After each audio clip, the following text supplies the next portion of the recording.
Hello, my name is Daniel Savory, and welcome to this presentation on the Access Centre at NUI Galway.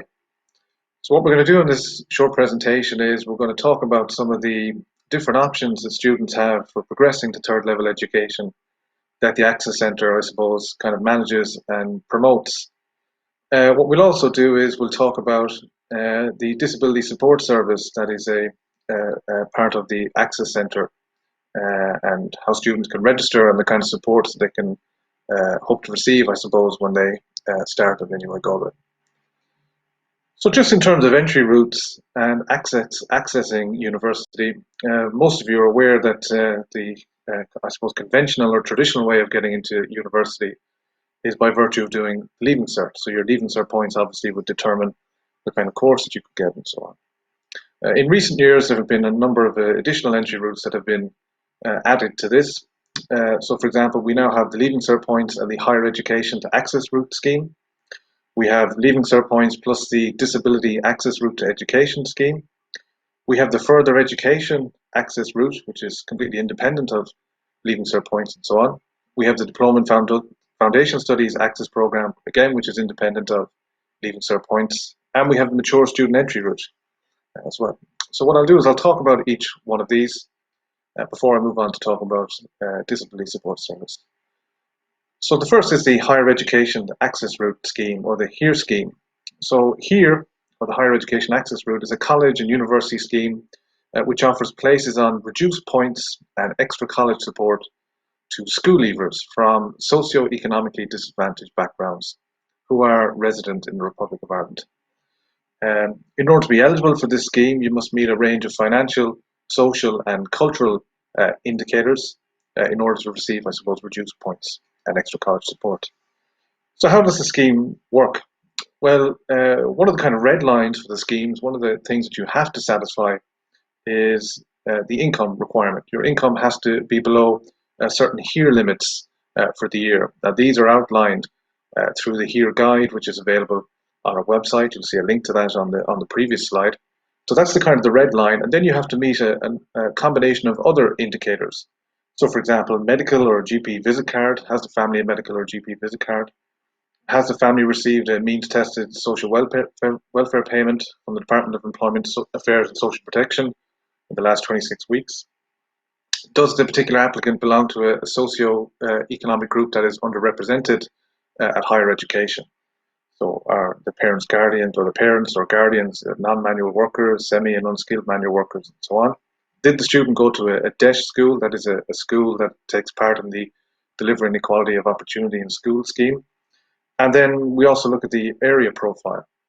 So the scheme works by looking at a combination of these different indicators. You don't have to satisfy them all, but you have to satisfy a certain combination of them. And those combinations, again, are available on our website.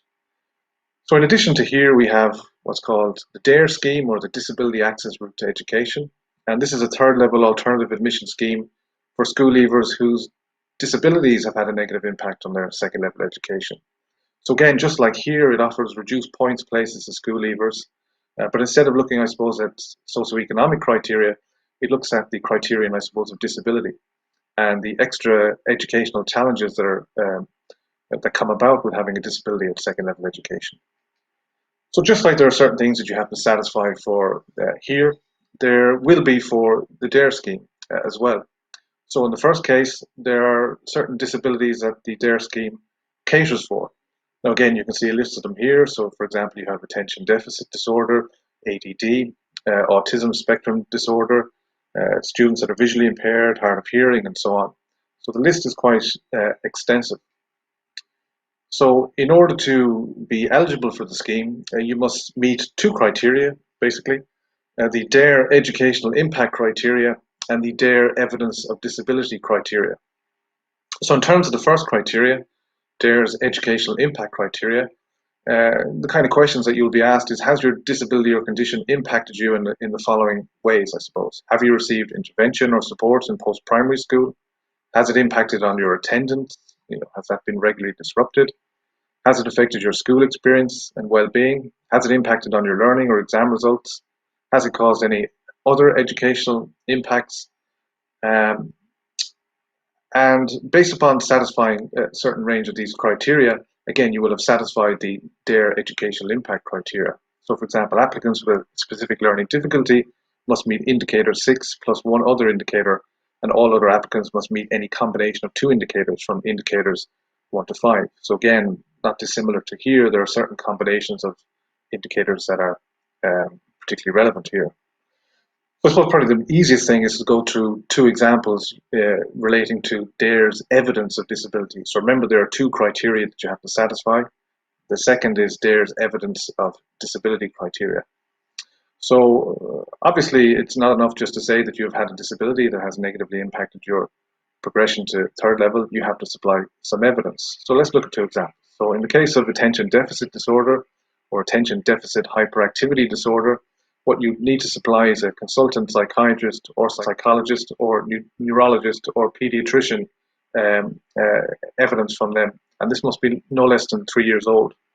In the case of a physical disability, on the other hand, what you would need to provide is orthopedic consultant or other relevant consultant documentation appropriate to disability, and there's no age limit attached to this. So again, the devil really is in the detail, and you can see the link in the corner there will provide you more information on the kind of evidence that you will need to supply in order to be eligible for this scheme. So we've looked at two, I suppose, additional pathways to education, the HERE scheme and the DARE scheme, and they both work alongside the Leaving Cert. One that works independent of the Leaving Cert is the Further Education Access Route scheme, or the QQI FET entry route. Now, in order to be considered for a place on any of our undergraduate programs by coming through this entry route, you have to be doing a recognised level 5 or level 6 QQI qualification, and you must have a minimum of 5 distinctions. So NUI Galway has a 5 distinction rule when it comes to this application route. Typically, if you're doing a level 5 or 6 award, you'll be doing about 8 different modules. So we look at for 5 distinctions, 80% or above in those modules. So we now recognise over 60 level 5 and level 6 programs as pathways to our degree programs. Some degree programs will stipulate that all you need is 5 distinctions and you apply on that basis. Some other degree programs will stipulate that you need to have 5 distinctions plus distinctions in certain modules. So again, I think it's interesting to look at two examples. So in the case of GY 101 or Bachelor of Arts, we can see that there are 30 places available for students who come through this particular entry route. And you can see the codes, I suppose, programs in which that we recognize. Now, we generally tend to focus on the codes because further education providers call these programs different things, but the codes generally don't change. So for example, we recognize the program 5M2154. 5M tells us it's a level 5 program, and later on you'll see 6M that tells us it's a level 6 program. Interestingly, there you see that there are 30 places available and no additional entry requirements. So again, you get your 5 distinctions and you compete for the 30 places that are available. In the case of commerce, for example, GY201, again, you see 20 places available. You see the programs that we recognize, albeit we don't give out the names, we just use the codes. But crucially, you see this kind of bit at the bottom in terms of additional requirements. So again, we want you to have 5 distinctions, but we also want you to have either a distinction in maths, or we will be willing to look at your Leaving Cert if you don't have that distinction in maths, so grade 06 in maths. So while it works independent of the Leaving Cert, in some cases, what you've done in your Leaving Cert can be beneficial to you as well. So again, for each individual program, they will have different level 5 and level 6 programs that they generally recognize. So that's 3. The fourth, I suppose, alternative entry route or alternative pathway to higher education is through the Diploma and Foundation Studies Access Program. So this is a 1-year full-time or part-time program, depending on where you're doing it. It runs in the daytime or the evening, again, depending on where you're doing it. And it aims to provide students with the opportunity to prepare personally and academically for an undergraduate course of full-time study of at least 3 years duration at NUI Galway. So the course is designed to meet the learning needs of the adult student and to provide individual attention and assistance where needed. So I mentioned full-time, part-time, daytime, evening. The reason why that's significant, I suppose, is because we run them in different locations. So we have a full-time program on campus in NUI Galway. We have a part-time program in our sister college in St. Angela's College, Sligo. We have a part-time program in the Ballinasloe College of Further Education, and we have a part-time program through the medium of the Irish language in Carrow. So this program is specifically targeted at students who are underrepresented at third level. That's why it was set up. So it's targeted at groups who are socioeconomically disadvantaged, students with disabilities, ethnic minorities, mature students, those who are over 23, and as well as those that are under 23, what we typically call school leavers, those that have suffered, I suppose, long-term illness, and again, students who would have little or no family progression or tradition of progression onto higher education. And so again, it's a one-year program where we kind of support students and prepare them academically and personally for an undergraduate degree. They pick core subjects, they pick academic subjects based upon what their interests are, and they do these over the course of a year. Everybody does the core subjects, no matter what their interests are: study skills, academic writing, information technology, and educational guidance, these kind of things. And then they choose, I suppose, based upon what their academic interests are, the subjects that they want to do for the year.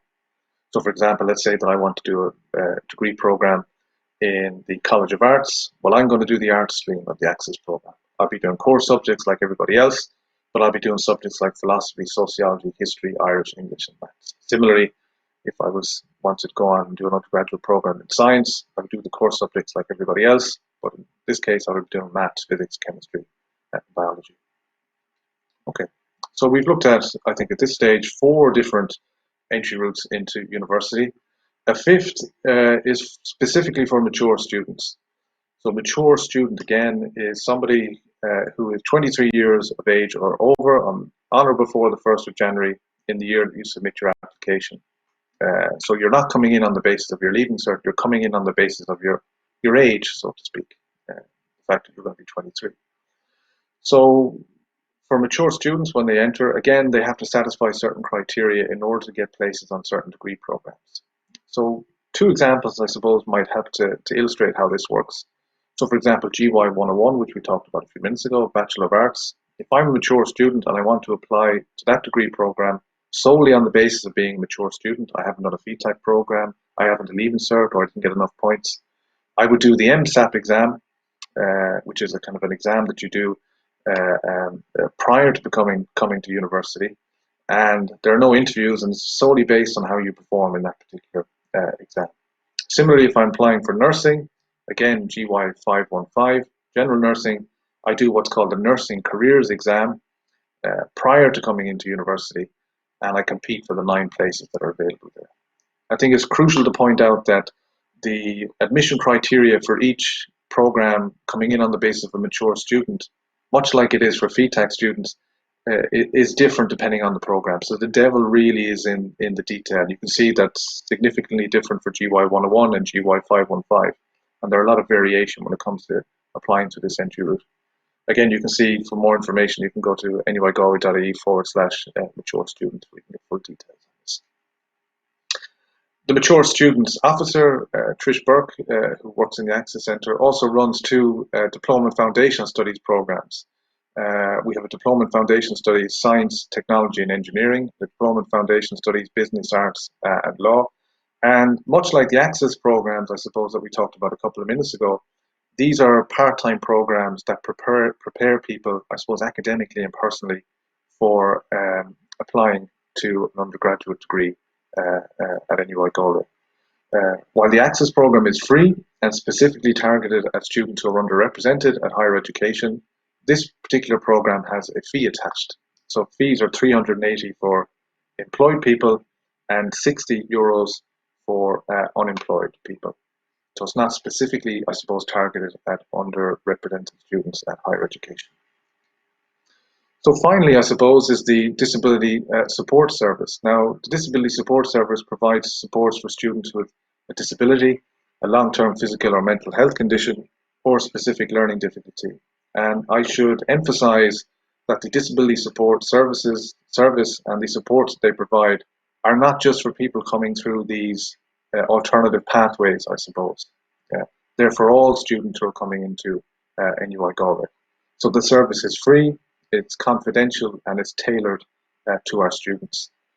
So who can register with our Disability Support Service? So again, people who have or autistic spectrum disorders, including Asperger's syndrome, attention deficit disorder, again visually impaired, those that are hard of hearing as well, mental health conditions, and so on. You can see that the list is quite extensive. So a number of people can register, and registering is very, very simple. In fact, the Disability Support Service have made this a very kind of easy process for people to get involved with. So what you do is you complete an online registration form at www.nuigalway.ie/disability/register. You provide evidence of your disability, much like in the DARE scheme that we saw a couple of minutes ago, when you had to have particular evidence from reports from consultant psychologists and so on, something similar here. Ongoing health conditions or learning difficulties, the forms that are appropriate from a professional practitioner. The full details on that, thankfully, can be found on the website. And then once you've done all that, you complete a needs assessment with a disability advisor. And this needs assessment is sent to your academics, I suppose, and certain supports are put in place for you. So the supports that are available in terms of general supports, everybody gets an induction for all new students. You get these individualized needs assessments that are sent to your academics. So, for example, you might determine that you need additional time in your exams and so on, or extended book loans and so on, or assistive technology. So there are kind of a range of things, again, that are tailored kind of for the individual. So it's very hard to speak in general what people will get. It all depends on, I suppose, the nature of the disability and so on. And then I suppose there are specialized supports for students as well. So personal assistance, note takers, access to an OT or an occupational therapist, transport support, academic learning support, all these kind of various different things.